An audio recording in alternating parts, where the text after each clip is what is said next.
পাক ভারত যুদ্ধে কত সৈন্য হারিয়েছে তা স্বীকার করল ভারত। কাশ্মীরের পেহেলগামে হামলার জেরে পাকিস্তানকে দায়ী করে ভারত। তবে তাৎক্ষণিকভাবেই পাকিস্তানও সেই অভিযোগ অস্বীকার করে। এরপর বেশ কয়েকদিন ধরে দু দেশের মধ্যে চলে যুদ্ধ। হুমকি আসতে থাকে হামলা পাল্টা হামলার। আশঙ্কা অবশ্যই খুব বেশি দীর্ঘায়িত হয়নি। হুট করেই হামলা করে বসে ভারত। পাল্টা জবাব দেয় পাকিস্তানও। দু দেশের মধ্যে শুরু হয় তুমুল হামলা পাল্টা হামলা। ভারত পাকিস্তান দু দেশই পাল্টাপাল্টি অভিযোগ করে জানায় তাদের হামলায় শত্রুপক্ষের সৈন্য মারা যাওয়ার খবর।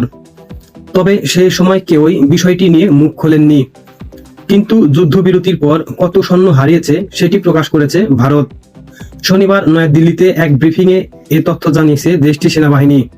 তারা বলেছে, এই যুদ্ধে বাহিনীর 5 জন সহকর্মীকে হারিয়েছেন।